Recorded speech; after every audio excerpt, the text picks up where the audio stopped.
light.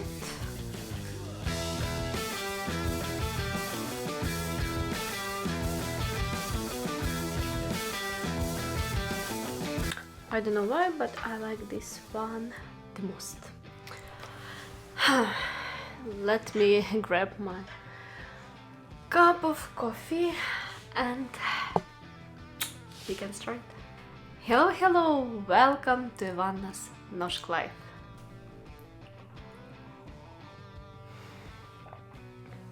I was promising myself that I'm gonna publish video every single week and I will work for it and so on, but life is life and sometimes we have to choose what is best for you. The last 3 weeks for me were extremely challenging. And there is actually the only one reason why it was extremely challenging and I couldn't make any videos. I tried, but the quality was... It looks like I really have many wishes and want to do a lot of things at the same time, but I don't have enough physical capabilities. So last 3 weeks I had a huge headache almost every single day. Pills were not helping. I managed to go to work and deliver as it is my responsibility and this is the way how I earn money. Yes, I'm planning to go to the doctor and have a checkup because this is the first time in my life that actually in 3 weeks, about 5 days that I didn't have a headache. That actually affects your quality life quite a bit and I never experienced like that. And today I feel much better. I don't have a headache. And I think it is my second day in a row that I don't have a headache. And actually I am able to do some talking with you. Because I was preparing for this video for the last months by just observing some stuff, looking at different places. And I hope that summary that I made today will be helpful for you. I don't know how many of you have watched my last video of 2022 where I was talking about recession and that in Norway probably it's also recession, there is not so many job opportunities and I wondered if it's only something specific about December or is it really a recession that is hitting Norway. And of course when we entered in a new year in January, the first thing that I started to check is how is the job market in Norway, specifically with the focus on IT. And I hope that today's video, today's update will give you some hints. I also observed changes of some of these tools, like how the algorithms work in some of these tools.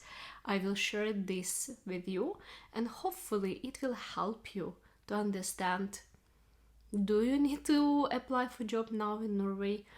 There is a possibility about that, and which websites are still good to do this in which way. So let's start the vlog.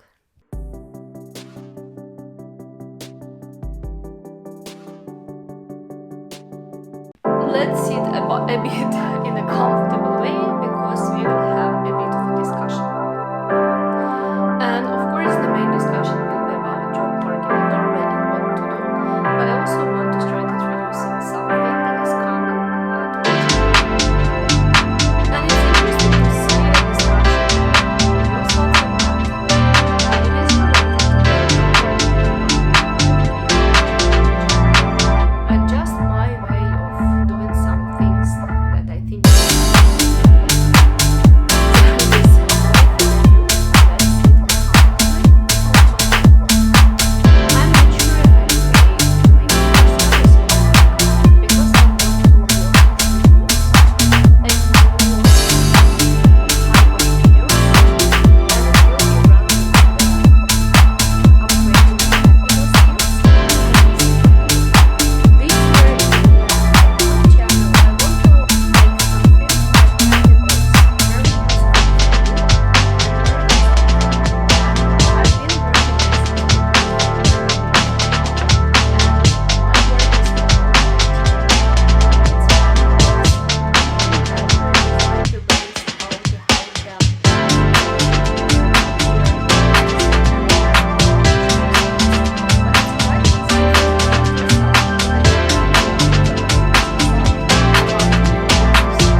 to create them, but I will identify some technical projects that I myself want to practice on with some skills that I actually don't have, and I want to learn them, I want to acquire them.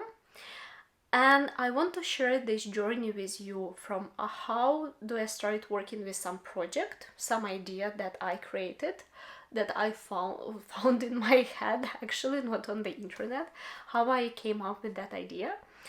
And then I will practice on different, so everything, I will have videos about talking like how do I think, everything that I'm taking into account, executing different things, practicing. If I'm gonna struggle, just show that struggle that you are with me. Maybe some of you will want to join me, maybe will want to go to my GitHub and start to be a part of that project, who knows? Or maybe some of you it will help also to show how actually can you plan for acquiring skills, how to do it when you have a full-time job and maybe sometimes you are low in energy, so you need to find something that is very interesting for you, that you are still motivated. This is a small introduction from me, just because I'm not sure, probably many of you will decide to unfollow me and unsubscribe, and that's fine. But for those who are interested, please write in the comments which part or how detailed should I be in my videos. Do you really want to hear me thinking aloud? Would it be interesting for you to have many shorter videos, or maybe one longer that covers some specific topics? Share your thoughts in the comments below in this video, and let's go back to the original content of this video. Starting from the January, I started to open LinkedIn a lot. I started to check fin.no a bit more. I didn't do that much research on the Now website. And Now, it's, for those who doesn't know, it is an organization that is responsible for helping people to find a job when they lost one, or if the refugees come to country, they are responsible for helping them to socialize and to find a job and to start actually having a normal life. And what I found, it was kind of interesting. So one of the observations that I see, it is a small change or like a small shift in the job market. I was extremely surprised to see a lot of positions opened in Norway almost on the second day of January. So yes, for those who are interested, IT market in Norway is now very good. A lot of positions are open, and it's a huge opportunity for those who want to move to Norway. Please go and check. I will share again in the description of this video links to the main websites that I recommend you to check. But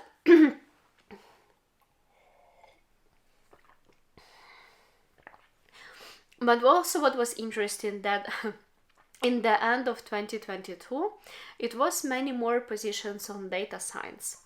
It was extremely many. And what I see now is a bit different situation. Many more companies started to search more for the data engineers. And at some point, it was like a bit strange for me to see many data engineer roles. And I started to do some checks. And what I actually found, that on the fin.no, I was able to find data science roles open as well. I was able to find software engineers roles open as well. And not as many data engineers as LinkedIn was promoting to me. And then I actually understood what has happened. So it looks like algorithm on the LinkedIn website is a bit strange recently. So if, for instance, you are opening, and I know why data engineer was promoting to me, and in a minute I will explain, but for you to understand, LinkedIn is checking your profile, and then based on your profile, it also kind of weights the recommendations that is shown to you.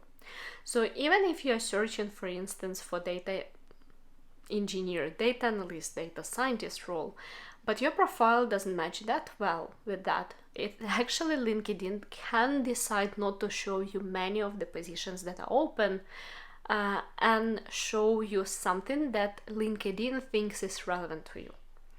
At the same time, your how you open positions will affect what LinkedIn is gonna show you. And this is what happened to me. Before the end of 2022, we were preparing for the opening positions at my company, and I was one of the responsible for writing the description.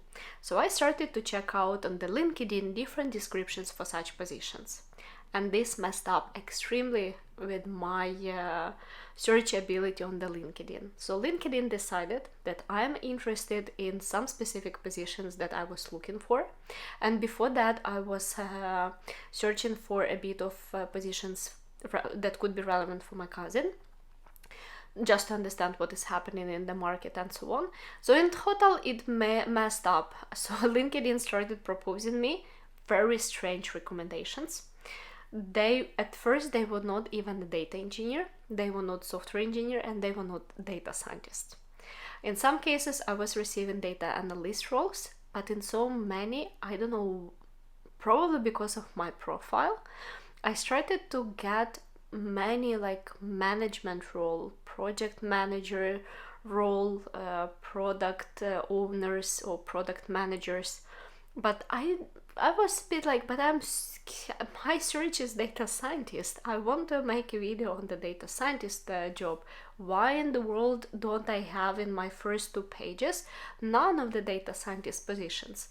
I had a question, is it because there is no positions available, or is there something wrong with the algorithm or the way how it decides what to show me? So that's why I was checking a different website that was Fin.no, and then I saw that yes, not so many, but there are still some positions on data science role, data engineer, software engineer, front end, back end, but still the majority of the roles are in the software engineering. And then I started to be more careful with the LinkedIn and how I check out some positions and which keywords do I use for search and so on. So now I still can see many software engineers role. I started to see less data engineers role, but I started to see a bit of more data scientist roles. So this is for you who are searching for a job. Just think about history of what you've been checking lately, and if you switched or you shift from software engineering to data science or from data science to data analyst, remember that you will need, at least from my experience, I didn't do it every single day, but from time to time it took about 3 weeks or something to start having this shift in what will be recommended to me. And if to look from, because I actually see 1000 research responses, so it's quite a lot, but I cannot see very relevant to what I'm interested in, right? So in that case, it was useful to use multiple websites because it helped me to have an overview. But the main point is actually for those of you who are interested coming to Norway, there are many more positions open, so it's a good time for you to apply. Yes, many of those require Norwegian. Unfortunately, there are so many now data scientist roles that descriptions are in Norwegian, and it is expected that you know Norwegian. Some consultancy as well, they do want Norwegian, but there are still possibilities of what you want to do. And the interesting part is that when I was looking for the description of the data scientist role and comparing to the software engineer role, I was it was quite interesting to look at it. Some time ago, I was actually asking you on the community tab about like, what do you think if there is any difference between data scientist and software engineer? And the interesting part is that in some cases, yes, it is, and in other cases, not to complete extent. There are many more now data scientist positions that are not per data scientist.